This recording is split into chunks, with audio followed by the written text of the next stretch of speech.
What's up traders, Tom here with another video.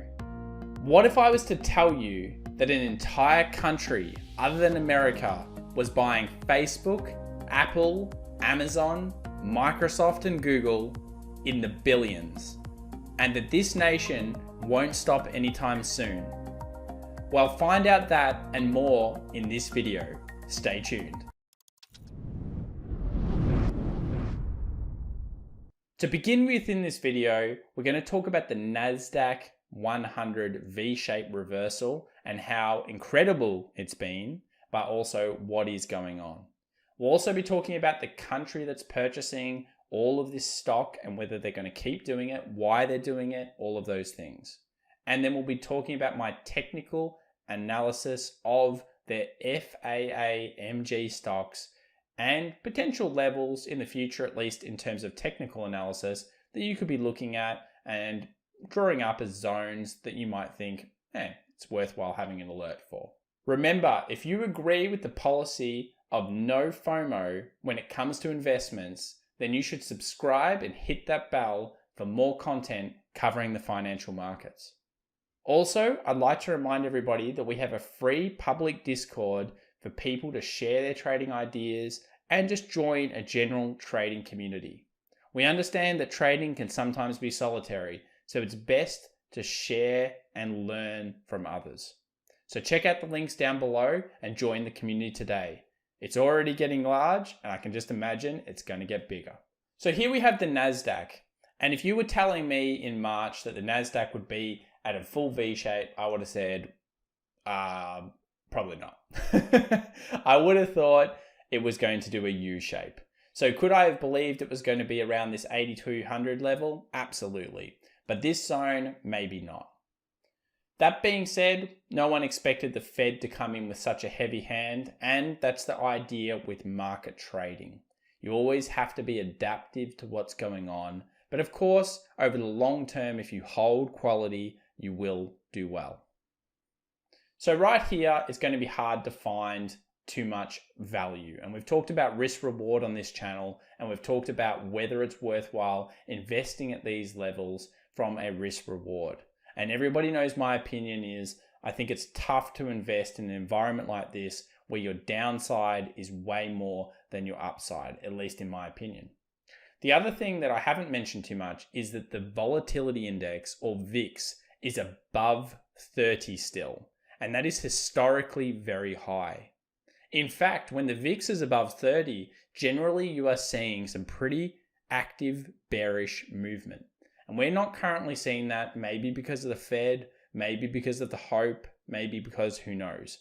But whenever you see a V-shaped reversal, it usually has a pullback. And we still haven't seen an aggressive pullback which would come back to any significant Fibonacci or significant technical level. So in terms of the NASDAQ, it still makes sense to me that it comes down and it tests at least this 8,800 zone before continuing up. So 8,800 would be like a first target for a pullback, and it would make some sense for the NASDAQ. And this is probably the right time, or around the right time for it to happen. So let's talk about the big buyer of tech stocks. And guess who it is? It's a bank, the Swiss National Bank. So just like the Bank of Japan, the Swiss National Bank loves buying equities. That is one of their favorite things to do.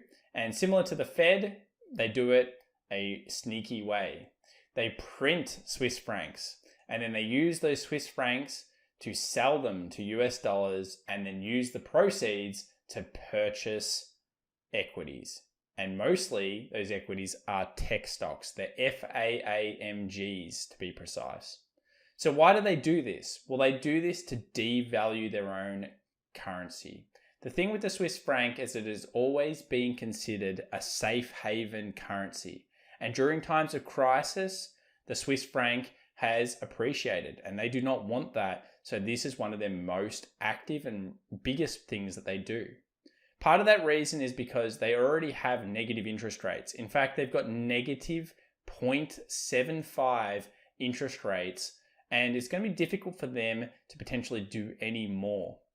In a recent discussion, Thomas Jordan, the Swiss National Bank president, has said we have room to maneuver for both instruments. So that's both concepts. However, when they address the dilemma of what they're going to do, further rate cuts may now be self-defeating. And Jordan said that any policy step-up requests a cost-benefit assessment. So this would mean that the Swiss National Bank would enlarge its balance sheet via interventions, and that they are very willing to buy even more tech stocks should the franc continue to rise. So this means that if you are looking at tech stocks or you're looking at any of the stocks that they hold, potentially look at the Swiss franc, and as it is appreciating, if it does, consider what are they going to be doing? Well, they're going to be adding to their FAAMGs. So how have the Swiss bank consistently been purchasing? Well, they've purchased quite a lot through 14, 15, 16, 17, and they've held it relatively steady around 100 billion. But recently they have increased their positions, in fact by a total of 22% in the FAAMG stocks. So that is Facebook, Apple, Amazon, Microsoft, and Google. They've been purchasing quite a lot of them at a 22% increase during Q1 2020. So in terms of who was purchasing all the tech stocks recently, well, the Swiss National Bank was certainly involved in billions of dollars of transactions. We've already talked about on this channel before the massive FAAMG stock capital. So basically it is over 20% of the S&P 500. And this hasn't happened that many times before. And usually when it has happened, it has been detrimental in terms of those stocks and they have dropped off. But we could be seeing a changing tide in terms of the way that central banks purchase and run policies. And therefore, maybe it becomes the norm that very large companies, especially ones that are underpinned by purchases from central banks, remain at high valuations, and that could be just the new norm. So let's now talk about our technical analysis levels before we cover the next topic. So this is Apple, and Apple, great company. But is Apple high? Well, it's done the V-shape. It effectively looks like the NASDAQ. And it has gone back to its $320 range. And it makes sense that Apple will have some form of pullback in the future. We're not talking crash here, we're just talking pullback. And when you're holding stocks for a long period of time, if you can get slightly better prices, then it makes a difference. So where will Apple go? Well, I think it makes sense that it goes back to a point where it has found previous supports and previous resistances. And that would also be consistent with the 200 moving average. So does 270 make sense? I think it definitely is a level that Apple could easily return to even without a crash and just a standard pullback. Remember that there is a huge amount of retail traders purchasing Apple as well. So while the Swiss National Bank's been getting in there, potentially some of the bigger investors have not been purchasing yet.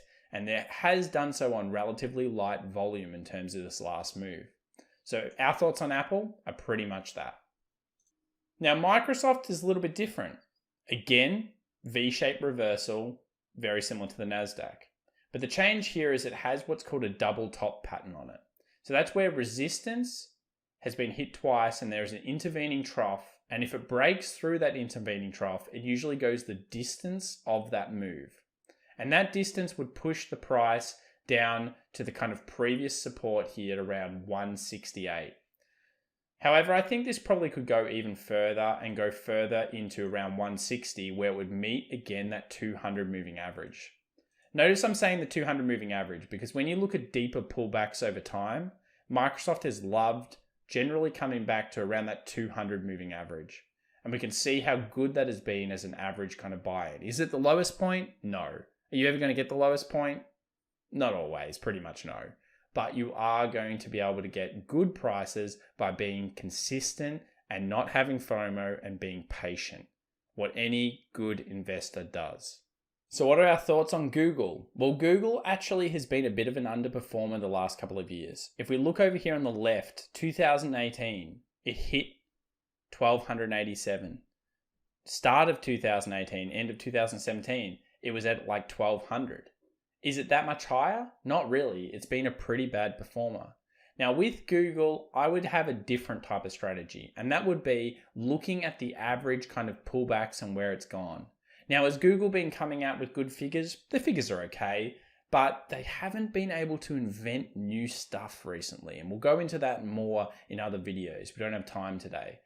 But 1050 seems to be a zone that has come back to a lot. And what I like to do is I like to target a slightly higher zone than that. And that may sound crazy, but you want to get the averages.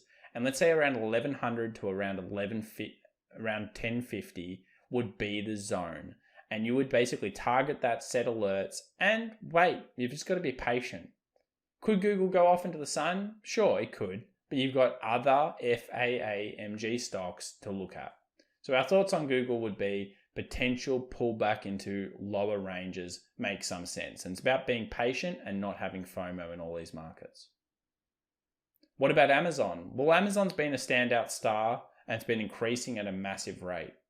In terms of levels, well, it's broken through easily this 2000 now, and it's gone through it a few times.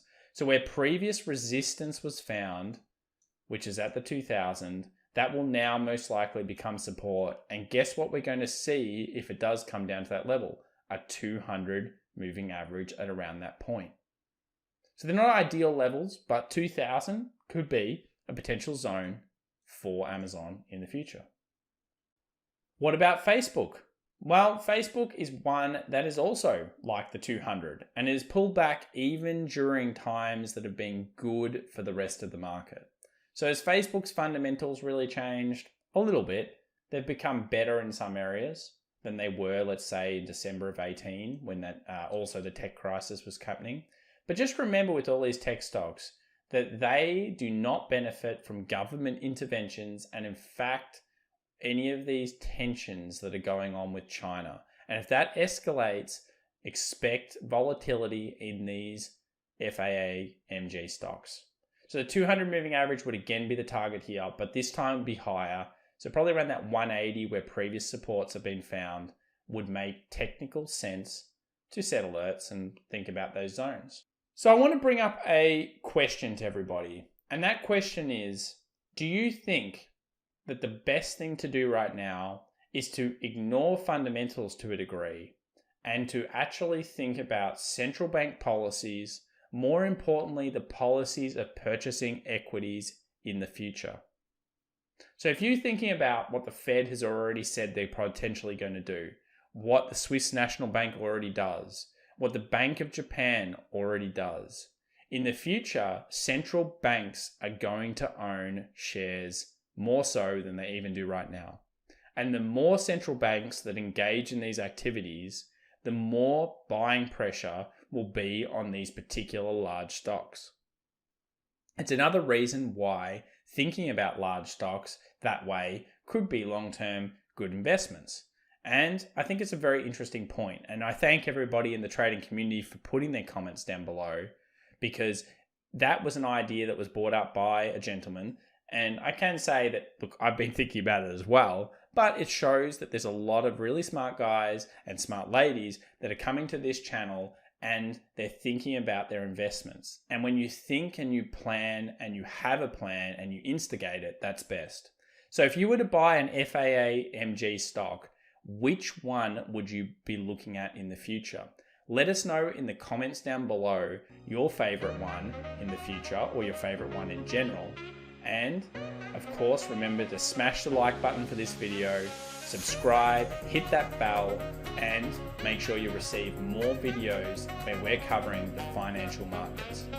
Thanks for watching, everybody, and we'll see you in the next video.